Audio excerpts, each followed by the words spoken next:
गांव के एक कोने में पुरानी और खंडहर जैसी एक हवेली थी जिसे लोग भूतिया हवेली कहते थे। इसके बारे में कई कहानियां प्रचलित थी। लोग कहते थे कि रात के समय वहां से अजीब अजीब आवाजें आती हैं। गांव के किसी ने भी कई सालों से उस हवेली में कदम नहीं रखा था। रहस्यमयी चुनौती।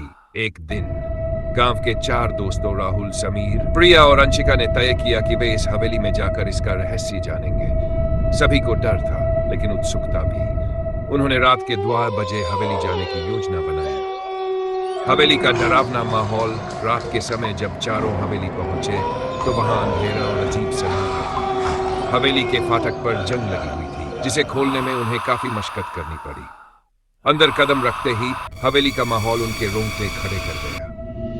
जाले, टूटी हुई खिड़कियां और दीवारों पर अजीब निशान उन्हें डरा रहे थे। अजीब घटनाएं। जैसे ही वे अंदर बढ़े उन्हें लगा कि किसी ने उनके पीछे फाटक बंद कर दिया। चारों घबरा गए। तभी हवा के झोंके के साथ एक पुराना चूल्हा अपने आप हिलने लगा। अंशिका ने डर के मारे कहा, हमें यहां से तुरंत निकलना चाहिए। लेकिन राहुल ने उन्हें समझाया कि अगर वे भागे तो गांव में उनकी हंसी होगी। रहस्यमयी दरवाजा। हवेली के एक कोने में एक दरवाजा दिखा जो आधा खुला हुआ था। वे सब उस दरवाजे की ओर बढ़े। दरवाजा खोलते ही उन्हें लगा जैसे किसी ने उनके कान के पास फुसफुसाकर कहा, कौन हो तुम? उनकी सांसें थम गई। अंदर एक बड़ा सा कमरा था जिसमें एक पुराना बक्सा था। बक्से का रहस्य। राहुल ने बक्से को खोलने की कोशिश की। जैसे ही बक्सा खुला वहां से एक ठंडी हवा का झोंका निकला।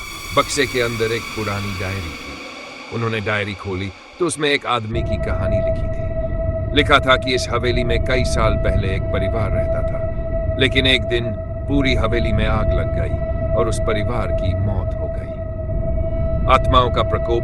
डायरी के आखिरी पन्ने पर लिखा था, जो भी इस डायरी को पढ़ेगा उसे भी वही अंजाम भुगतना पड़ेगा जो हमने भुगता। ये पढ़ते ही हवेली के अंदर जोरदार चीखें गूंजने लगी। चारों के सामने अचानक एक सफेद साया प्रकट हुआ। साये ने गुस्से से कहा, तुम्हें यहां नहीं आना चाहिए था। अब तुम यहां से बचकर नहीं जा सकते। भागने की कोशिश। डर के मारे चारों ने दौड़कर हवेली से बाहर निकलने की कोशिश की, लेकिन हर दरवाजा बंद हो चुका था। जैसे ही वे खिड़की के पास पहुंचे प्रिया अचानक गायब हो गई। समीर चिल्लाया, प्रिया कहां गई? राहुल और अंशिका ने देखा कि प्रिया हवेली के बीचों बीच खड़ी थी और साये से बातें कर रही थी। रहस्य का अंत। तभी एक बुजुर्ग आदमी हवेली में प्रकट हुआ। वह आदमी गांव का ही एक रहस्यमयी बाबा था। उसने मंत्रों से हवेली के साये को शांत किया और दोस्तों को बाहर निकाला। बाबा ने बताया कि यह हवेली श्रापित थी और हर कोई जो यहाँ आता था उसकी आत्मा यहाँ कैद हो जाती थी। सीख। उस घटना के बाद चारों दोस्तों ने तय किया कि वे कभी किसी अनजान और रहस्यमयी जगह पर नहीं जाएंगे। गांव वालों ने भी बाबा की मदद से हवेली को हमेशा के लिए बंद कर दिया। लेकिन आज भी लोग कहते हैं कि हवेली के पास से गुजरते समय कोई हल्की सी फुसफुसाहट सुनाई देती है।